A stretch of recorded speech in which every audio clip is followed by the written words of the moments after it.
Are you familiar with the concept of the Forlorn Hope detachment? Captain Yrrol idly asked her watchkeeper. Tangentially, ma'am, the stalwart woman replied, eyes fixed firmly on her screen. Yrrol approved of that. A watchkeeper's position was to, as indicated by the name, watch the screens and data so nothing surprised the captain. Watchkeeper Selva was an older woman, not as old as Captain Yrrol, but visibly older than the fresh crew. She survived the boarding by roach pirates and took over from the previous captain, after the previous captain took a laser bolt to the skull, ordering a battle even as she took back control of the bridge, laser pistol in hand. A lady of salt and steel. Sacrificial forces, mostly drawn from colonial or penal forces. Captain Yrrol nodded, staring out into the data screens, depicting the battle about to commence. Even with a simulated ship and bridge, there was still that sense of anticipation building in her gut, as the shape of the fight began to form. I believe whoever is coordinating the defences is intimately familiar with the tactic and intends to use run-off flight as their forlorn hope. There was a pause as the screen shifted, and Yrrol was given a better view of the sensor data. So it seems, ma'am. Sending run-off 2 through 8 forward as a pack to draw fire, allowing the others to creep up. Run-off 1. Attempting a lone flank with all hardpoints filled with ASMs. Captain Yrrol nodded approvingly. It was a sound tactic, sending your theoretically weaker members forward to blunt the enemy's advance and force them into a position more advantageous for the defending force. After all, they didn't have to win. Just beat the captain's fleet enough to make her break off the planetary assault. Captain Yrrol simply brought up the targeting commands for a single ship in her fleet. Which of the defending vessels is sending the most signals? Encrypted or otherwise? Just broadcasting, Yrrol stated. The orbital bombardment vessel was a gaudy waste of space in her opinion, but if she brought a full and proper war fleet, this wouldn't be a fair fight. She was supposed to be a rogue Sevastoparian captain with a salvaged fleet, coming to burn some Imperial jewel because the mission planners had neither tact nor subtlety. Patrol ship 1743, third from the left, 2 down, stationary, the watchkeeper stated simply, highlighting the ship in question.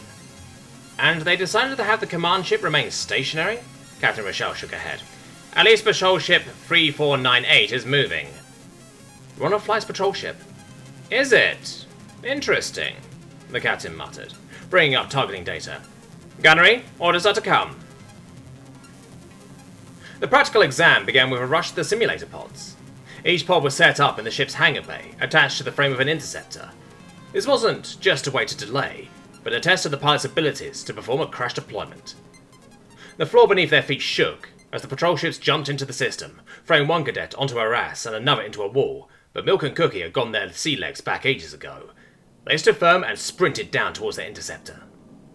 The canopy hung open, and as Milk slammed the oxygen helmet onto her head, hearing the hiss and click as the turtleneck-styled armor automatically created a void seal, he could almost see his beloved F-18 sitting there ready for him. Air Superiority Grey with a white star and racing stripes, a crackling whip drawn on the nose, with their names in clean white. Then he blinked, and it was the sleek Interceptor instead, off-purple metal and smoothness that could never come from Earth. Familiar in the way unfamiliarity always is. He didn't pause, launching himself up the stairs and swinging himself down into the seat. He felt the simulated Interceptor shift as his WSO landed in her chair a split second after him. They were silent as the crash harnesses connected, and the canopy slammed shut with a seething hiss. The console lit up. Engine online, Milk began. Controls online, Cookie replied. Weapons online, she said, as he felt the docking clamps release, or simulate release. All systems online, the pilot confirmed, as a strip of green checks gave way to the simple, video game-esque HUD, and the Interceptor's view screens lit up, showing the fleet resting ahead of them. 15 ships, warships every one, and an entire horde of drones being dumped from a trio of oversized drone carriers. All against 12 patrol ships and 48 interceptors. Well, fuck, Milk muttered, as the computer reported the absolute glut of targets. Well, glad to be unlimited by bullets, but we're going to run out of missiles instantly. Before Cookie could reply, a voice came over the radio. This is First Class. We will be commanding this operation. Run-off flight, advance to combat positions. Run-off 1, move to flank. Once you have disrupted enemy formation, Noble and Braveheart will follow to clean up. Execute. Then the radio clicked off, and Run-off 1 began to speak. Well, guess there's that. Run-off 1, moving to flank. 2, 3, 4, and 5, straight down the middle. 6, 7, and 8, helix them, and keep 2 through 5 from getting swarmed.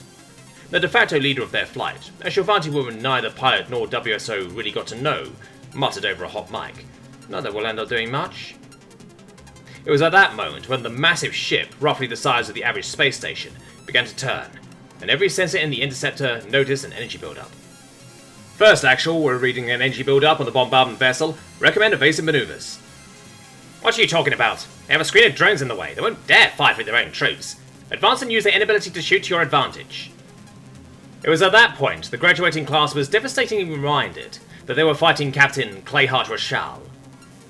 The oddly UNSC-looking vessel fired a single beam of burning plasma, crossing the thousands of kilometers between the battle lines in seconds, and turning the first class's patrol carrier into a burning hulk, cutting through a massive screen of their own drones without pausing. The first class didn't even have time to scream. Everyone else did that job for them. "We're down 23% drone swarm," Watchkeeper Selva reported. "Drone ships are reorganizing, but the plasma fried relays and hit the repeaters with EMPs. Defenses will have gaps." Yrrol nodded. "Not too many lost then. Let's see what the cadets can do to rally. They just lost their command. And, specifically, their first class command. I wonder who will step up." "Ma'am, reporting jump signatures." A census take reports. 3 patrol ships are falling back. 1 forgot her interceptors. Another left before all craft were loaded. Captain Yrrol shook her head. "If you're going to fall back, at least fall back with all hands. Watchkeeper, make a note of their names." "Yes, ma'am." She paused. "Ma'am, reporting increased action from run-off flight. They're incoming. Brace!" It was a testament to the crew's practice and focus that all hands swiftly found their 3 points as a spinal mount on the run-off class's patrol ship slammed into one of the frigates they brought, a lucky shot coring through the Citadel armor and metaphorically decapitating the warship. "Interesting," Captain Yrrol commented, as the explosive shrapnel from a detonated drive core slammed into their hulk. Slivers was a synth of the old home and of old blood. Dencelios raised her, and she had no intentions of dishonoring them. Her captain was standing up high, tasting the air instead of biting deep, asking for confirmation on what she already knows, and asking who would take charge. A captain was supposed to be onto a matriarch of her ship, taking charge with voice, willpower, and authority to get the crew working correctly. This captain wasn't. Slivers took a deep breath. This wasn't her place. She was a gunnery tech. She crewed the weapons and get everything locked on. And yet, without a captain to guide them, there was no point. They would die and they would fail. Already 3 of their 12 had fallen back as the first class's ship died. This was... She breathed in and out. She had to focus. And the cannon was locked, and she had a frigate clean in her sights, but the captain wasn't doing anything. The captain was falling to panic. Slivers' eyes narrowed. Her captain was falling to panic, and the crew was beginning to follow. Something had to happen. And so she acted. Milk threw a glance over her shoulder as the run-of class's ship fired its main gun into the core of an enemy ship. "Does that shot mean someone has a plan?" she asked, as Cookie juked to the left to avoid a drone-launched missile, and walked his laser cannon across 3 enemies trying to move in to kill their carriers. While the ship seemed to mill about in panic, the interceptor crews just did what they were trained to do. In absence of other orders, attack. One of the core facets of interceptor doctrine. Productive panic writ clean. So as the carriers and captains screeched and shouted questions, the interceptors went to work. Cookie banked and spiraled down as the home carrier caught an enemy ship and began to move with purpose as Slivers' voice came over radio. "I guess our matriarch in the making took charge," Milk commented, slamming a drone carrier with E-War, fouling the commands and causing the clump of rallying drones to freeze long enough for a pair of friendly interceptors to tear through them with cannons and missiles blazing. "Seems like it," Cookie replied, watching as the other patrol carriers began to form up on the run of flights home and fired a ragged volley into the mostly stationary enemy fleet, reminding them that while patrol ships are small, they are not without teeth. Of the 8 remaining patrol ships, 5 had formed up on the ship Slivers had commandeered, and they began to whittle down the enemy frigates and destroyers. They were still outnumbered, outgunned, out-armored, and outranged, but they were scrappy fuckers, and not willing to go down without a fight. The return volley from the enemy ships destroyed the 3 carriers, trying to gather up their fleeing pilots, wiped half the interceptors from the sky, and put holes in 2 of the patrol ships, standing and fighting. Not enough to kill them, but sure as hell venting a good number of crew. They've formed up on the leader and are beginning evasive maneuvers. Ship is marked as runoff. Watchkeeper Server reported. Should I target them for attack? Rochelle was silent for a few seconds, thinking, as a significantly more disciplined volley from the darting patrol ship's mission killed a few destroyers and started causing compartment damage to one of the battlecruisers she brought. Have our damaged destroyers begin falling back, run a panic algorithm, see who will break and run. She then looked out to a cocky interceptor that slammed her ASM into one of Rochelle's drone carriers, breaking its spine, before getting torn apart by point defense fire from a covering destroyer. And a Blight Card Squadron. I want to see how they respond to interceptors of our own. After all, the battlecruiser the Adixi Imperial defectors were docked in was taking fire, and it would be a shame to see the massive craft destroyed before the sharks were let off their leash. Tell them... free engagement, Rochelle said with a stony face, not allowing grim satisfaction to overpower discipline. Milk whooped as Cookie sent the interceptor dancing between debris from detonating ships and suicide-ramming drones, adrenaline pumping through her veins as she highlighted targets for her pilot to find. They had run out of missiles 10 minutes ago, but with a pair of backup laser cannons taking up rack space, Milk was able to strike alongside her pilot. Cookie, she called forward. We're slowing them how it's done, aren't we? The Kentucky man didn't reply, not instantly, but that was understandable, as he slammed the interceptor into a high G turn to avoid flying straight into a destroyer's point defense bubble.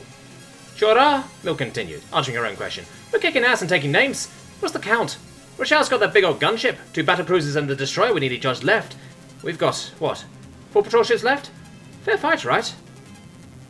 It was at that moment when their radio crackled to life with the familiar alarm of interceptor communications. This is the 114th Imperial Interceptor Lance, Emperor's Truth. A voice in accented trader tongue called out, as 8 interceptors departed from the battlecruiser's launch tubes. You face those who have seen the glories and discipline of the Imperium and found them good. Die well. You have no other option.